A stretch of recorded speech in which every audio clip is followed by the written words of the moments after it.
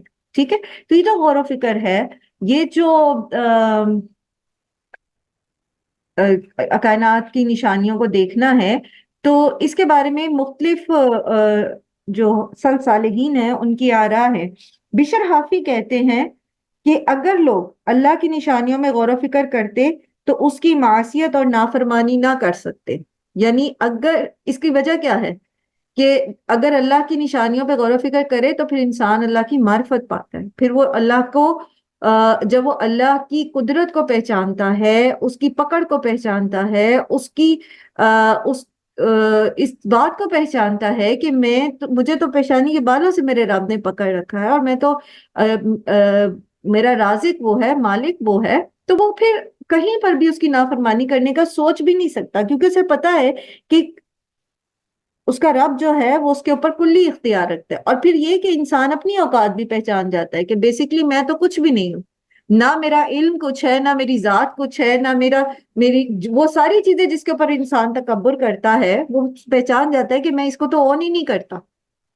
پھر اسی طرح اوزائی تفکر کے بارے میں کہتے ہیں کہ تفکر کا مطلب یہ ہے ان آیات میں کہ آدمی ان نشانیوں کو، ان آیات کو سمجھے، یعنی اس کے اوپر توجہ کرے، اس کے پاس سے ایسے ہی نہ گزر جائے. عمر بن عبدالعزیز کہتے ہیں کہ اس آیات پہ غور و فکر کرنے کا مطلب یہ ہے کہ اللہ کی نعمتوں پر غور و فکر سب سے اعلیٰ عبادت ہے. حضرت عمر بن عبدالعزیز کا قول ہے کہ اللہ کی نعمتوں پر غور و فکر سب سے اعلیٰ عبادت ہے، سب سے بڑی عبادت ہے. کیوں سب سے بڑی عبادت ہے؟ کیونکہ یہ آپ کو آپ کے رب کا تعارف کراتی ہیں. اللہ کی نشانیاں جو ہیں، اللہ کی آیات جو ہیں، یہ آپ کو آپ کے رب کا تعارف کراتی ہیں. تو جتنا زیادہ آپ اپنے رب کو پہچانتے ہیں اتنا ہی زیادہ آپ کی عبادت کے اندر خلوص آتا ہے، اخلاص پیدا ہوتا ہے، اور پھر انسان احسان کے درجے پر رہ کر کام کرتا ہے، جو بھی کام کرتا ہے، کیونکہ اسے پتا ہے کہ اللہ تعالیٰ تو السمیع بھی ہے، وہ تو البصیر بھی ہے، وہ تو العلیم بھی ہے، وہ تو الرقیب بھی ہے، وہ تو الحفیظ بھی ہے، وہ تو الشہید بھی ہے، وہ تو آل دا ٹائم مجھے دیکھ رہا ہے، اندر باہر سے مجھے جانتا ہے. ٹھیک ہے. سفیان ابن عیینہ کہتے ہیں کہ غور و فکر کرنا ایک روشنی ہے جو تیرے دل میں داخل ہوتی ہے. تو اس کا مطلب یہ ہے کہ اگر ہم غور و فکر نہیں کرتے، اگر ہم تدبر نہیں کرتے اللہ کی آیات پر، اللہ کی کائنات پر، قرآن کی آیات ہو یا کائنات کی آیات ہو، دونوں پر اگر ہم غور و فکر نہیں کرتے تو پھر کیا ہے؟ ہمارا دل روشنی سے، یعنی علم کے نور سے خالی ہے. اگر ہم رٹے رٹائے جملے بولتے جاتے ہیں اور ہمیں کچھ نہیں پتا، ہم نے کوئی تدبر نہیں کیا اس میں، ہم نے کوئی اس میں غور و فکر نہیں کیا، ہم نے اس میں سے اپنا تزکیہ نہیں کیا، ہم نے اس سے اپنی زندگی کے مقصد کو نہیں پہچانا، ہم وہ پڑھتے جا رہے ہیں اور ہم اپنی خواہش نفس کے پیچھے لگے ہوئے ہیں اور چلتے جا رہے ہیں اسی نہج پہ، جس کا مطلب کیا ہے؟ ہمارا دل علم کے نور سے منور ہی نہیں ہوا، یعنی وہ علم ہی نہیں ہے جس کے اوپر غور و فکر نہ کیا گیا ہو. اسی طرح عامر بن عبد قیس کہتے ہیں کہ میں نے ایک سے زیادہ اصحاب رسول کو یہ کہتے سنا کہ ایمان کی روشنی غور و فکر ہے. ایمان کی روشنی کیا ہے؟ غور و فکر. ہم اس وقت تک شعوری ایمان لا ہی نہیں سکتے جب تک کہ ہم تدبر نہ کرنے والے. آپ سب نے ابھی ماشاءاللہ آپ کی سورہ آل عمران مکمل ہوگی، انشاءاللہ اللہ توفیق دیں تو ہم سورہ نساء بھی شروع کریں گے آج، اور اللہ تعالیٰ ہمیں تکمیل تک پہنچائے، قرآن کریم کی اس سفر میں ہمیں استقامت دے اور بہترین علم عطا کرے. آپ سب نے یہ فرق دیکھا ہوگا کہ جب جیسے ہم تدبر کرتے ہیں آیات پر، ہم غور و فکر کرتے ہیں، ہمارا ایمان کا لیول بڑھتا ہے. ایسا ہے یا نہیں؟ یہ فرق دیکھا آپ نے؟ اس قرآن کو اس لیول پر اس طرح پڑھنے سے پہلے جیسے ہم پڑھتے تھے، چاہے وہ ترجمہ تھا، تفسیر تھی یا ویسے ہی تھا، تو کیا ہمارا ایمان کا لیول اس طرح بڑھتا تھا؟ آپ میں سے کوئی شیئر نہیں میم، کریں کہ کیا ڈفرینس ہے؟ نہیں ہے، نہیں میم، بہت زیادہ فرق پڑ جاتا ہے، چاہے عبادات کو لے لیجئے، معاملات کو لے لیجئے، جیسے زندگی چل رہی تھی نا وہ ویسی نہیں تھی جیسے ابھی چل رہی ہے، اور پھر روز کلاس میں آ جانا، پھر اگر لیول لو بھی ہونے لگے تو پھر دوبارہ سے وہ انرجی مل جاتی ہے، تو الحمدللہ جیسا آج ہے ویسے کل نہیں تھا، الحمدللہ۔ الحمدللہ، الحمدللہ۔ وہ کسی دانا کا قول ہے نا کہ اگر تمہارا آج گزرے ہوئے کل سے بہتر نہیں ہے تو تم نے کچھ کمائی نہیں کی، تم خسارے میں ہو۔ ٹھیک ہے، تو ہر آنے والا دن ہماری زندگی میں، ہمارے ایمان میں تبھی بہتری لا سکتا ہے جب ہم اللہ کی آیات پر، اللہ کی کائنات پر اور اللہ کی شرعی آیات پر یعنی قرآن کریم پر غور و فکر کرنے والے ہوں۔ پھر وہب بن منبہ کہتے ہیں کہ جو کوئی کثرت سے غور و فکر کرے گا تو حقیقت کو جان لے گا اور صحیح علم حاصل کر لے گا، اور وہ پھر اس پر عمل بھی کرے گا۔ ظاہر ہے جب انسان ایک شعوری علم حاصل کرتا ہے، اس کو اپنے رب، وہ شعوری ایمان لاتا ہے، غور و فکر کرنے کے بعد ایمان لاتا ہے، تو پھر وہ عمل سے رکتا نہیں ہے۔ ہمارا مسئلہ یہ ہے نا کہ ہم پیدائشی موروثی مسلمان ہیں، ہم شعوری مسلمان نہیں ہیں۔ ہمیں الحمدللہ اللہ سبحانہ تعالیٰ نے مسلمان گھرانوں میں پیدا کر دیا ہے، تو ہمیں یہ تو پتہ ہے کہ لا الہ الا اللہ، لیکن ہمیں اس کی سمجھ نہیں ہے کہ لا الہ الا اللہ ہے کیا اصل میں۔ اسی لیے تو لا الہ الا اللہ کہتے بھی ہیں، نمازیں پڑھتے بھی ہیں، پھر بھی بے ایمانیاں کرتے ہیں، پھر بھی سود کھاتے ہیں، پھر بھی جو ہے وہ بے حیائی کے کام کرتے ہیں، پھر بھی جو ہے ہم دنیا کے پیچھے جو ہے وہ اتنے دیوانے ہو گئے ہیں کہ آخرت قربان کر بیٹھے ہیں، تو فرقہ بازی میں پڑ گئے ہیں۔ تو یہ اسی لیے ہے کیونکہ ہم موروثی ہیں، موروثی مسلمان ہیں۔ تو جو غور و فکر کے ساتھ علم حاصل کر کے شعوری ایمان لاتا ہے، تو آپ دیکھیں کہ پھر وہ ایمان میں اور عمل میں، خاص طور پر جس کو آج کل ایک نئی ٹرم چلی ہے پریکٹسنگ مسلم۔ مجھے نہیں پتا کہ باعمل مسلم یا پریکٹسنگ مسلم جو ہے یہ ٹرم کیوں ہے، بیکاز مسلم جو ہے ہی شوڈ بی پریکٹسنگ۔ اگر وہ پریکٹسنگ ہے ہی نہیں، اگر وہ باعمل ہے ہی نہیں، تو پھر تو اس کے مسلمان ہونے پہ کوسچن مارک ہے نا، تو کیسا مسلمان ہے پھر؟ لیکن چونکہ ہمارے عام رویے ایسے ہیں، اس لیے یہ دو ٹرمز جو ہیں یہ مشہور ہوتی جا رہی ہیں، ایک بے عمل یا نان پریکٹسنگ مسلم، اور ایک با عمل یا پریکٹسنگ مسلم، یعنی جو اپنے دین پر عمل بھی کرتا ہے، وہ مسلمان جو اپنے دین پر عمل بھی کرتا ہے۔ تو جو شعوری ایمان لاتا ہے وہ پھر اس کے اوپر عمل بھی کرتا ہے۔ پھر اللہ تعالیٰ فرما رہے ہیں آیت نمبر 196 کہ ہرگز نہ دھوکے میں ڈالے آپ کو چلنا پھرنا ان کا جنہوں نے کفر کیا شہروں میں، متاع قلیل، تھوڑا سا فائدہ ہے، ثم مأواہم جہنم، پھر ان کا ٹھکانہ جہنم ہے، وبئس المہاد، اور کتنا برا ٹھکانہ ہے۔ اصل میں اللہ کے دین کی مخالفت کے باوجود بھی جو کفار کے تجارتی قافلے اب یمن سے شام تک جاتے اور پھر منافع کماتے اور پھر جو ہے وہ عیش و عشرت سے اپنی زندگی بسر کرتے، تو اس پر اللہ سبحانہ و تعالیٰ مومنوں سے یہ کہہ رہے ہیں، خاص طور پر خطاب نبی صلی اللہ علیہ وآلہ وسلم سے ہے لیکن ان سب مسلمانوں سے، اور وہ کیا کہ آپ ان کے ساتھ ان کا یہ جو دنیا کی زندگی ہے اس میں ان کی کامیابیاں جو ہیں یہ آپ کو کسی دھوکے میں نہ ڈالے، یعنی یہ آپ کو اس دنیا کے دھوکے میں نہ ڈالے۔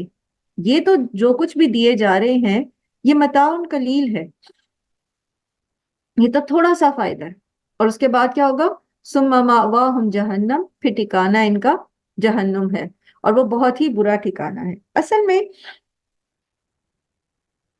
یہ دنیا جو ہے نا، اس میں اگر کوئی ایک ایک سیکنڈ کے لیے بھی، مطلب ہر لمحہ بھی انجوائے کر لے، سو کالڈ انجوائمنٹ، یعنی وہ جسے کہتے ہیں نا سونے کا چمچہ لے کے منہ میں پیدا ہوا اور اس کے بعد وہ آخری لمحے تک وہ عیاشیوں میں رہا، عیش و عشرت میں رہا، کمفرٹیبل زندگی گزاری، نہ اس کو کوئی بیماری ازاری آئی، نہ کوئی اور اس کو تکلیف ہوئی، تو اگر اس طرح کی، حالانکہ ایسا ہوتا نہیں ہے، ایسا ہوتا نہیں ہے کہ جو کافر ہے تو اس کو جو ہے وہ ہمیشہ ہی اس کی زندگی جو ہے وہ عیش و آرام سے گزرے، اس کو بھی زندگی میں 100 غم بھی برداشت کرنے پڑتے ہیں، بیماری ازاری بھی آتی ہے، تکلیفیں بھی آتی ہیں، لیکن لیٹ سپوز کہ اگر وہ ساری زندگی بھی ہر لمحہ بھی انجوائے کرتا ہے نا، تب بھی آخرت کے مقابلے میں یہ کیا ہے؟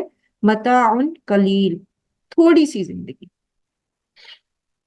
ایک روایت ہے، کہا جاتا ہے کہ قیامت کے دن جہنم والوں میں سے ایک آدمی کو لایا جائے گا، اور اہل دنیا میں وہ سب سے زیادہ نعمتوں والا تھا، یعنی وہ شخص جس کو جہنم میں پھینکا جانا ہے اس کو لایا جائے گا، حالانکہ دنیا میں وہ سب سے زیادہ نعمتوں والا تھا۔ تو اسے جہنم میں صرف ایک غوطہ دے کر نکال لیا جائے گا، پھر اس سے کہا جائے گا کہ اے ابن آدم، کیا تو نے کبھی کوئی بھلائی بھی دیکھی تھی؟ کیا تجھے کبھی کوئی نعمت بھی ملی؟ تو وہ کہے گا اے میرے رب، اللہ، اے میرے رب تیری قسم، کبھی بھی نہیں، کبھی بھی نہیں۔ یعنی وہ ایک جہنم کا غوطہ جو ہے وہ اس کو وہ تمام لذتیں اور تمام عیش و عشرت جو اس نے اپنی دنیاوی زندگی میں گزاری ہوں گی سب بھلوا دے گا۔ اور ہم اس دنیا کو ہی کامیابی سمجھ کے بیٹھ جاتے ہیں، ہم اس کو ہی متاع کل بنا کے بیٹھ جاتے ہیں، اور حالانکہ اصل کامیابی جو ہے وہ آخرت کی ہے۔ نبی صلی اللہ علیہ وآلہ وسلم نے اس دنیا کی مثال جو ہے وہ ابن آدم کے کھانے سے دی ہے۔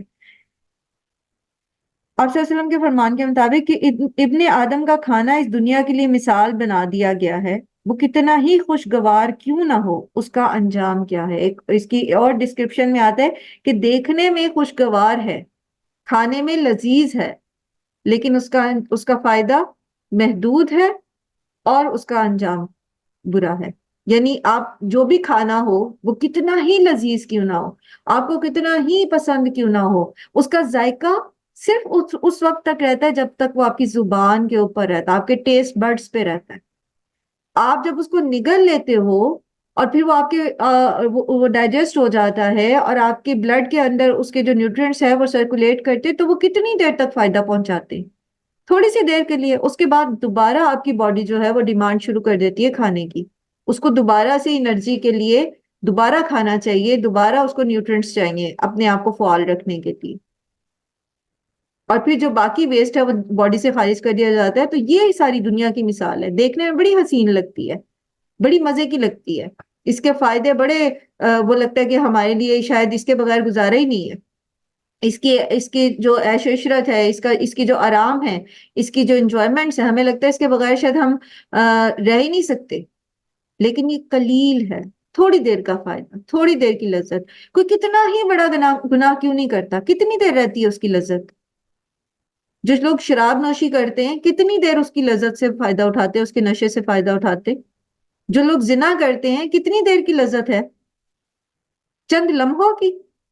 لیکن وہ انسان کو شیطان جو ہے وہ دنیا کی جو برائیاں ہیں، جو اس کی خرابیاں ہیں، وہ ایسے خوبصورت بنا کے دکھاتا ہے، اس کے نفس کو ایسے گھسیٹتا ہے اس کے اندر، اور انسان کا نفس ہمارا ایسے اس کا ہاتھ پکڑ کے چل دیتا ہے کہ وہ ریئلائز ہی نہیں کرتا کہ محض تھوڑی سی فائدے کے لیے، محض تھوڑی دیر کی لذت کے لیے میں ہمیشہ کی زندگی جو ہے اس کو برباد کرنے جا رہا ہوں۔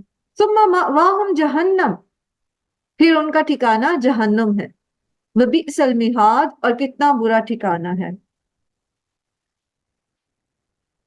لیکن الذین اتقوا ربہم، لیکن وہ لوگ جو ڈرتے ہیں اپنے رب سے، لہم جنات، ان کے لیے باغات ہیں، تجری من تحتها الانہار خالدین فیہا نزلا من عند اللہ، تو ان کے لیے جنتیں ہیں، باغات ہیں جن کے نیچے نہریں بہتی ہیں جہاں وہ ہمیشہ رہیں گے، اور یہ ان کے رب کی طرف سے مہمانی ہے۔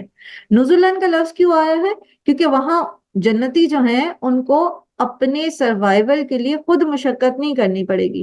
جیسے آپ کسی کے گھر مہمان جاتے ہیں تو سارا جو انتظام ہے وہ میزبان کرتا ہے، تو گویا اللہ سبحانہ و تعالی کی طرف سے میزبانی ہوگی، جنتیوں کو اپنے لیے کوئی بھی ایفرٹ جو ہے وہ نہیں کرنی پڑے گی۔ وما عند اللہ خیر للابرار، اور جو کچھ اللہ کے پاس ہے وہ بہتر ہے نیکوکاروں کے لیے۔ تو یہاں آپ دیکھیں کہ کافر اور مسلمان کی زندگی کا ایک تقابل ہے ان دو آیات میں، یعنی ایک مسلمان اور ایک کافر جو ہے یہ دنیاوی اور اخروی زندگی میں کبھی بھی ایک جیسے نہیں ہو سکتے۔ دنیا میں جو مسلمان ہے، جو مومن ہے، جو نیکوکار ہے، ابرار میں سے ہے، وہ کیسی زندگی گزارتا ہے؟ تقوی والی۔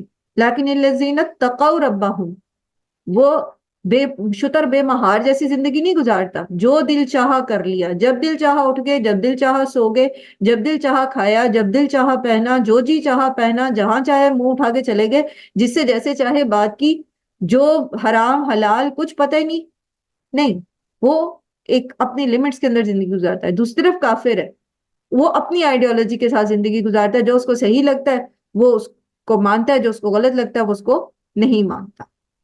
پھر اسی طرح سے اس کا انجام ہوگا. تو انجام میں بھی جو ہیں وہ دونوں برابر نہیں ہے. جیسے بھی میں نے عرض کیا نا کہ ایسا نہیں ہوتا کہ کفار جو ہیں وہ ساری زندگی بہت عیش و عشرت کر کے جائیں، وہ بھی زندگی کی تکالیف اٹھاتے ہیں. اسی طرح فرض کریں کہ اگر مسلمان جو ہے یہ دنیا کی جو قلیل زندگی ہے اس کے اندر وہ دکھ مصیبت پریشانی اور تنگ دستی اور بیماری اور مسائل میں زندگی گزارتا ہے، اور ایسا ہوتا نہیں ہے، عموماً ایسا ہوتا نہیں ہے.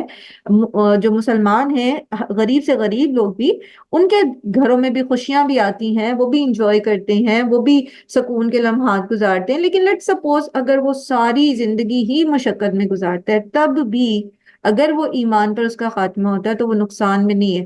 کیوں؟ کیونکہ وہ کامیاب ہے، اس کی جو ہمیشگی کی زندگی ہے اس میں وہ کامیاب ہو گیا. ٹھیک ہے، تو نہ تو ان کی دنیاوی زندگی ایک جیسی ہے اور نہ ان کی اخروی زندگی ایک جیسی ہے. اب یہ انسان کے اوپر ہے، بندے کے اوپر ہے، اس کو پتا چل گیا کہ کیسی زندگی وہ دنیا میں گزارے گا تو کیسا اس کا انجام ہوگا. ٹھیک ہے، اور یہ کب پتا چلا اس کو؟ جب اس نے آیات پہ غور کیا تھا، تفکر کیا تھا، کائنات کی بھی اور شرعی آیات پر بھی. وَإِنَّ مِنْ أَهْلِ الْكِتَابِ لَمَنْ يُؤْمِنُ بِاللَّهِ وَمَا أُنزِلَ إِلَيْكُمْ وَمَا أُنزِلَ إِلَيْهِمْ خَاشِعِينَ لِلَّهِ لَا يَشْتَرُونَ بِآيَاتِ اللَّهِ ثَمَنًا قَلِيلًا أُولَئِكَ لَهُمْ أَجْرُهُمْ عِنْدَ رَبِّهِمْ إِنَّ اللَّهَ سَرِيعُ الْحِسَابِ. اور بے شک اہل کتاب میں سے البتہ جو ایمان رکھتے ہیں اللہ پر اور جو اس نے نازل کیا تم لوگوں کی طرف، یعنی مسلمانوں کی طرف، امت محمد کی طرف صلی اللہ علیہ وسلم، وما انزل الیہم، اور جو ان کی طرف یعنی ان کے اپنے انبیاء کی طرف نازل کیا گیا تھا اہل کتاب کے، خاشعین وہ خشوع کرنے والے ہیں، للہ اللہ کے لیے، یعنی اللہ سے ڈرتے ہیں. لا یشترون بآیات اللہ ثمنا قلیلا، اور وہ دنیا کے فائدے کے لیے تھوڑی قیمت کے لیے اللہ کی آیات کو بیچتے نہیں ہیں. اولئک لہم اجرہم عند ربہم، ان کا اجر ہے ان کے رب کے پاس. اور یہ اجر کیسا ہے؟ یہ دگنا اجر ہے. یعنی ایسے لوگ جو اہل کتاب میں سے ہیں، جو اللہ سے ڈرنے والے ہیں، جو حرام خوری سے بچتے ہیں، دیانتدار ہیں، صالح ہیں. اگرچہ کہ یہود میں ایسے لوگ بہت ہی کم تھے، تاہم ان کا ذکر جو ہے پہلے بھی سورہ آل عمران کی ہی آیت نمبر 113 سے 115 میں ہم پڑھ چکے ہیں. تو یہ وہ لوگ تھے جو نبی صلی اللہ علیہ وآلہ وسلم پر ایمان لے آئے. ایسے لوگ جو تھے ان کا اجر جو ہے یہ دوہرا ہے.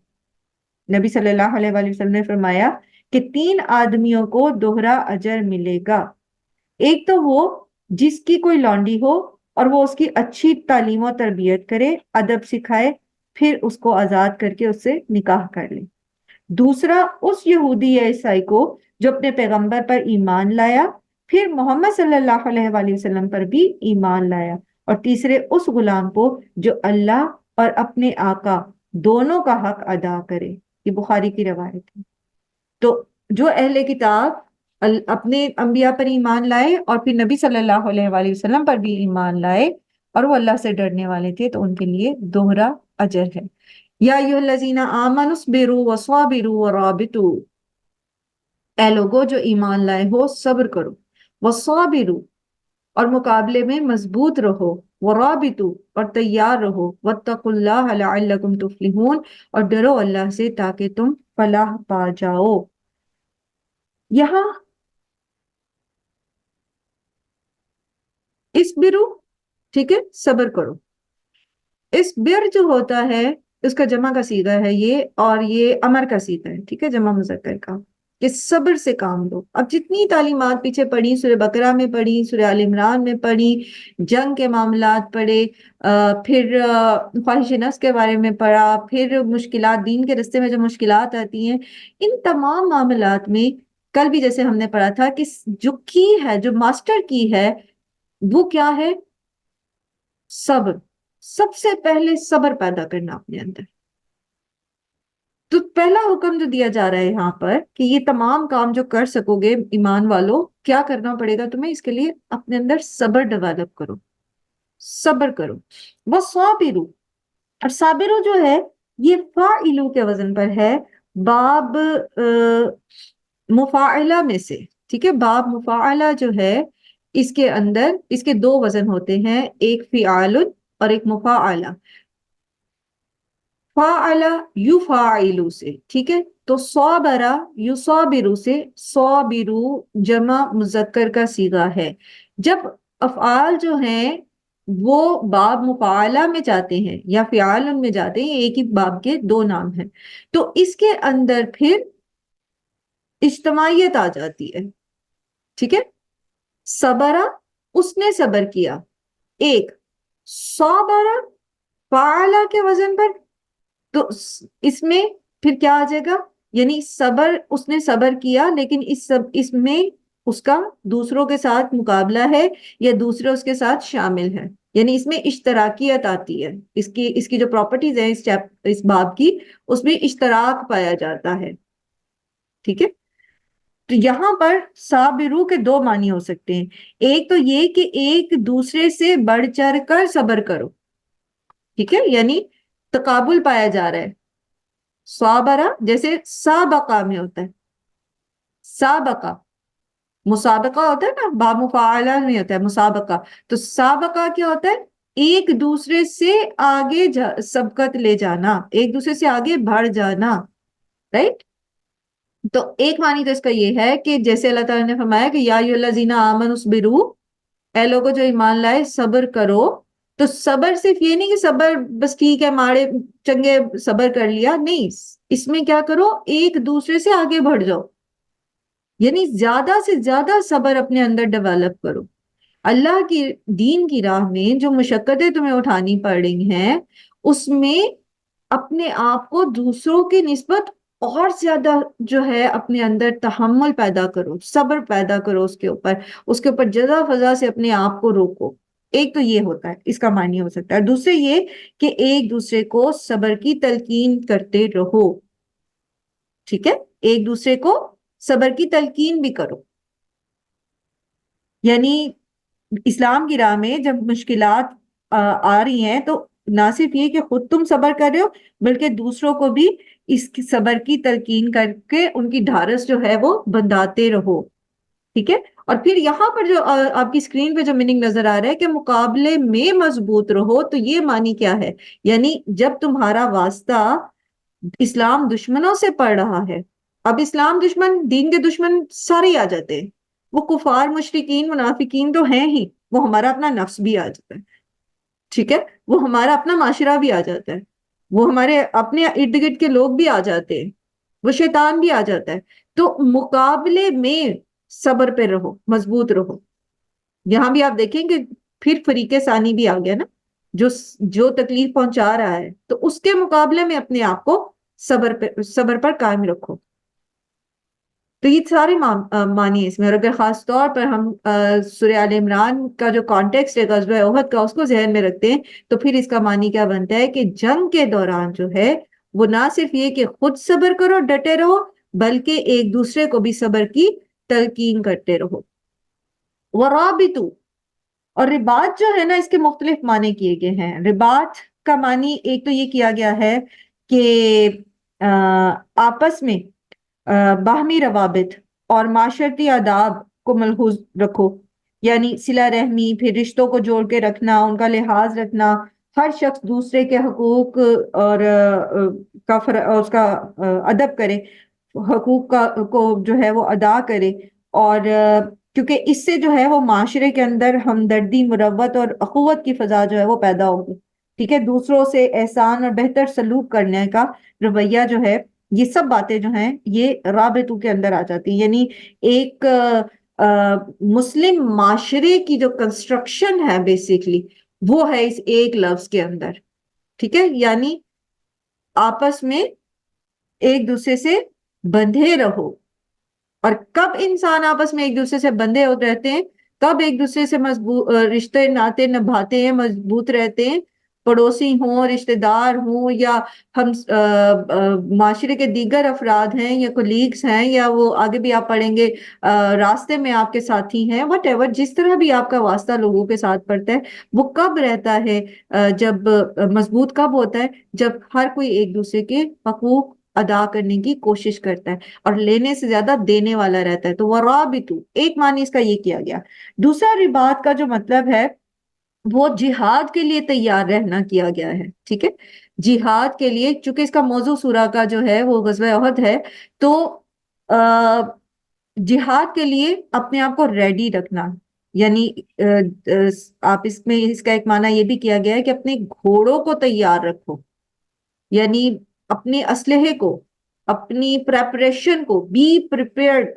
ٹھیک ہے، اپنے آپ کو تیار رکھو دشمن سے مقابلہ کرنے کے لیے. رباط کا ایک معنی یہ بھی کیا گیا ہے، یعنی آپ اپنے آپ کو جنگی جو آپ کی صلاحیتیں ہیں اس میں اپنے آپ کو تیار رکھو، اسلحے کے لیے بھی اور افرادی قوت کے لیے بھی. اپنے اسلحے کو بھی جو ہے آپ کے پاس you should be well equipped. ٹھیک ہے، آپ اپڈیٹڈ اسلحہ ہونا چاہیے آپ کے پاس. آج آپ دوسروں کے فائٹر جو پلین ہیں ان کے سامنے تلواریں لے کے کھڑے ہو جائیں گے، یہ چیز آپ کو فائدہ نہیں دے گی. تو آپ کے پاس بھی اسی ٹیکنالوجی کی وہی میزائل ٹیکنالوجی اور وہ ساری جو ویپن ٹیکنالوجی ہے اپڈیٹڈ وہ ہونی چاہیے. اللہ تعالیٰ آپ کو بتا رہے وَصَابِرُوا وَرَابِطُوا. ٹھیک ہے، پھر اس کا معنی کیا گیا ہے چوکی پر پہرا دینا. ٹھیک ہے، یعنی جو سرحدیں ہیں ان کا پہرا دینا، مملکت کی سرحدوں کی حفاظت کرنا. تو یہ سبھی تقریباً ایک ہی اس میں آ جاتے ہیں رابطوں میں، کہ جہاد کے لیے تیار رہنا، چوکی پر پہرا دینا، مورچے پر رہنا، اپنے اپنے اپنے مورچے پہ رہنا. جیسے آپ دیکھتے ہیں کہ آرمی میں جو فوجی ہوتے ہیں وہ مورچوں کے اوپر تعینات کیے جاتے ہیں. جیسے غزوہ احد میں وہ دستہ جو تھا تیر اندازوں کا ان کو تعینات کیا گیا تھا. اور پھر یہ کہ ملک کی جو آپ کی اسلامی مملکت ہے اس کی سرحدوں کی حفاظت کرنا، یہ سب کچھ اس کے اندر شامل ہوتا ہے. نبی صلی اللہ علیہ وآلہ وسلم نے فرمایا کہ اللہ کی راہ میں ایک دن مورچے پر رہنا دنیا اور ما فیہا سے بہتر ہے، اور تم میں سے کسی کو ایک کوڑا رکھنے کے برابر جنت میں جگہ مل جائے تو وہ دنیا اور ما فیہا سے بہتر ہے. اور شام کو جو آدمی اللہ کی راہ میں جہاد میں چلے یا صبح کو تو وہ دنیا اور ما فیہا سے بہتر ہے. یعنی جو کچھ دنیا میں ہے، دنیا اور ما فیہا، ما جو فیہا اس میں ہے، یعنی یہ دنیا اور جو کچھ اس دنیا میں ہے اس سے کہیں بہتر ہے، یعنی اس کا اجر بہت زیادہ ہے. اور پھر آپ صلی اللہ علیہ وآلہ وسلم نے یہ بھی فرمایا کہ ایک دن رات پہرا دینا ایک ماہ کے روزے اور قیام سے بہتر ہے. اگر وہ پہرا دیتے ہوئے شہید ہو گیا تو اس کا یہ عمل برابر جاری رہے گا اور اس کو اس پر اس کا اجر دیا جائے گا اور وہ فتنوں سے امن میں رہے گا. یہ مسلم کی روایت ہے. اسی طرح بعض جو فقہا ہیں انہوں نے رباط یعنی مسلم مملکت کی سرحدوں کی حفاظت کو قتال فی سبیل اللہ سے بھی زیادہ اہمیت دی ہے. اور وہ کہتے ہیں کہ قتال جو ہے وہ غیر مسلموں کے ساتھ کیا جاتا ہے، اس سے کہ اس میں پیش آتا ہے اور وہ کبھی پیش آتا ہے، لیکن یہ جو سرحدوں کی حفاظت کی ذمہ داری ہے مسلم مملکت کی، یہ آل دا ٹائم ہوتی ہے، ہر وقت کرنی پڑتی ہے. ٹھیک ہے، تو وہ کہتے ہیں کہ اس کا اجر اس سے بھی زیادہ ہے.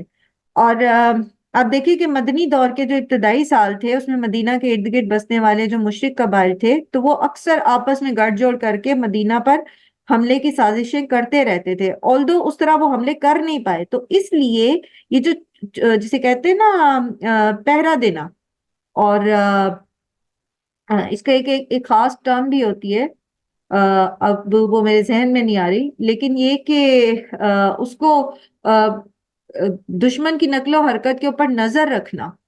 ٹھیک ہے، یہ سارے کام جو ہے یہ رباط میں آتے ہیں. تو اس میں جو ہے نبی صلی اللہ علیہ وآلہ وسلم ان کے یہ جو مشرک قبائل تھے ان کے حالات سے ہر لحظہ جو ہے وہ باخبر رہتے، اور اس کے لیے آپ صلی اللہ علیہ وآلہ وسلم نے جو ہے وہ ایسی جو ہے وہ ٹولیاں بنا رکھی تھی، گروپ بنا رکھے تھے صحابہ کرام کے، کہ وہ جا کے تو پتہ کرتے رہتے تھے، گھومتے پھرتے رہتے تھے، دیکھتے رہتے تھے، نقل و حرکت پر نظر رکھتے تھے. جسے آپ کہہ سکتے ہیں کہ آج کے دور کا جو ہے وہ انٹیلیجنس کا جو سسٹم ہے، جاسوسی نظام جو ہے. ٹھیک ہے، یہ چیز. اور اس کی مختلف مثالیں میں ملتی ہیں کہ انہوں نے کس طرح سے اس چیز نے فائدہ دیا امت مسلمہ کو. جیسے آپ دیکھیں کہ 9 ہجری میں جب رومیوں نے جو ہے وہ اپنا لشکر جو ہے وہ جمع کرنا شروع کر دیا تھا کیسر روم نے. تو یہ نبی صلی اللہ علیہ وآلہ وسلم کا یہ انٹیلیجنس سسٹم ہی تھا جس نے پہلے ہی بتا دیا تھا، اس چیز پر متنبع کر دیا تھا کہ وہ جمع کریں اپنی فوجیں، اور قریباً 2 لاکھ عیسائی جو ہیں وہ اپنی سرحد پر جمع ہیں. تو یہ جو اطلاعات پہنچانے والے لوگ تھے اور یہ جو ساری جاسوسی تھی، اس سے پھر نبی صلی اللہ علیہ وآلہ وسلم نے مسلمانوں کا لشکر جو ہے وہ غزوہ تبوک کے لیے اکٹھا کیا. حالانکہ ظاہر ہے وہ اس وجہ سے مطلب مسلمانوں کی جو وہاں پہنچے ضرور تھے، لیکن جنگ ہوئی نہیں تھی. وہ مسلمانوں کی دہشت اللہ تعالیٰ نے ان کے دل میں بٹھا دی اور ان کا لشکر جو ہے وہ تتر بتر ہو گیا رومیوں کا. تو ایک یہ اس کی مثال ہے. پھر اسی طرح آپ دیکھیں کہ حضرت عمر کے دور میں باقاعدہ جو ہے وہ سرحدی فوجی چھاونیاں جو ہیں وہ بنا دی گئی تھیں، اور ہر وقت جو ہے اس کے اندر فوج موجود رہتی تھی تاکہ دشمن کی نقل و حرکت کی بر وقت جو ہے وہ سرکوبی کی جا سکے. تو یہ سارا اس کا سنیریو، اور چونکہ سورہ آل عمران جو ہے اس میں غزوہ احد کا تفصیلی بیان آیا ہے، تو اس کا بہت سارا حصہ جو ہے وہ ہم نے پڑھا کہ غزوہ احد ہی کے حالات پر مشتمل ہے. اور یہ جو آخری آیت ہے یہ گویا اس ساری ڈسکشن کا جو ہے وہ تمتع ہے، یعنی اس کا کنکلوژن ہے. ٹھیک ہے، کہ دشمن سے تو واسطہ رہے گا ہی، واسطہ پڑتا رہے گا. ٹھیک ہے، تو یہ جو پریپریشن ہے یہ بہت ضروری ہے.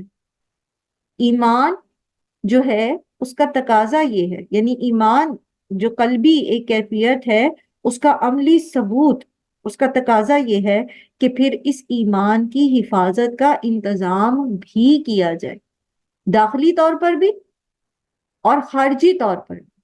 اور داخلی طور میں انسان کی نفس ہے اور شیطان ہے، اور خارجی طور پر پھر دوسرے دشمن ہیں جو دین کو نقصان پہنچاتے ہیں. تو اس میں آپ کو سورہ عصر کی وہ آیت کا یاد ہوگی، بلکہ سورہ عصر پوری کی پوری، کہ اللہ سبحانہ و تعالیٰ نے قسم کھائی زمانے کی، والعصر، اور پھر بتایا کہ ان الانسان لفی خسر، کہ بے شک انسان البتہ ضرور بضرور خسارے میں ہے. تاکید آئی ہے بار بار اس کے اندر، انا کی بھی آئی ہے اور لام تاکید بھی آیا ہے اور قسم کی تاکید بھی آئی ہے.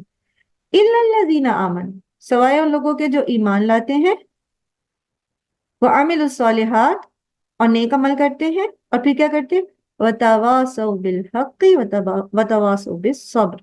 تو یہ جو وتواصوا بالحق اور وتواصوا بالصبر ہے نا، یہی ہے وصابروا ورابطوا. ٹھیک ہے، تو اگر ہم یہ کام نہیں کرتے نا، آمنو تو کر لیا ہم نے، یا ایھا الذین آمنو، ٹھیک ہے، اور اسبروا بھی ہو گیا، عمل الصالحات بھی آگے، نمازیں بھی پڑھ لی، روزے بھی رکھ لیے، باقی سارے کام بھی ہم کر رہے نیکی کے، صدقات بھی کر رہے ہیں. ٹھیک ہے، لیکن اگر ہم یہ باقی کام نہیں نہ کرتے، وتواصوا بالحق وتواصوا بالصبر، یعنی صابروا اور رابطوا نہیں کرتے، تو پھر کیا ہے، خسارہ ہے. اور آپ دیکھ رہے ہیں اس کی مثالیں اپنی اپنی اس تاریخ میں جس دور سے ہم گزر رہے ہیں، آپ اس کو بڑے اچھے سے سمجھ سکتے ہیں کہ کیا نقصان اٹھا رہے ہیں ہم لوگ. اور واتقوا اللہ لعلکم تفلحون، اور ڈرو اللہ سے تاکہ تم فلاح پا جاؤ. اللہ سے ڈرتے ہوئے زندگی گزارو اگر تم واقعی فلاح چاہتے ہو. اور فلاح کیا ہے کہ انسان کو اللہ تعالیٰ آگ سے بچا لیں اور جنت میں داخل کر دیں، یہ ہے اصل میں فلاح. الحمدللہ اللہ سبحانہ و تعالیٰ کی توفیق سے ہم نے سورہ آل عمران جو ہے وہ مکمل کر لی ہے. اب ہم سورہ نساء کی طرف چلتے ہیں. اعوذ باللہ من الشیطان الرجیم، بسم اللہ الرحمن الرحیم.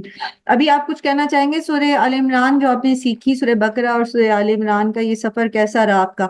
ایک آدھے منٹ میں آپ بات کیجئے، پھر ہم سورہ نساء کی طرف چلتے ہیں. جی، جو پہلے دن سے اس کلاس میں ہمارے ساتھ ہیں وہ کچھ کہنا چاہیں گے؟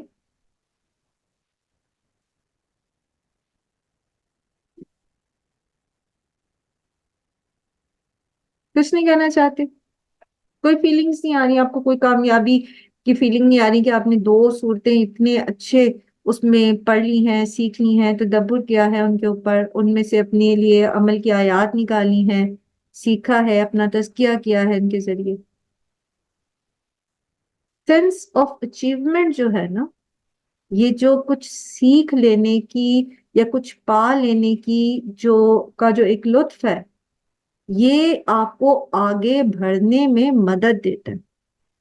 اگر آپ اپنی سکسیس کو ہی نہیں پہچانتے، اپنی کامیابی کو ہی نہیں پہچانتے، تو پھر آپ اس بہتر طریقے سے آگے نہیں بڑھ سکتے۔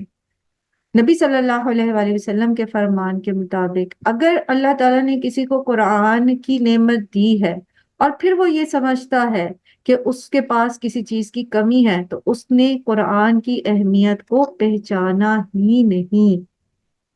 اللہ کے رسول صلی اللہ علیہ وآلہ وسلم نے فرمایا کہ تم میں سے کوئی چاہتا ہے کہ وہ کوئی فجر کے وقت اٹھے اور جائے اور 2 سرخ اونٹنیاں لے کر آئے؟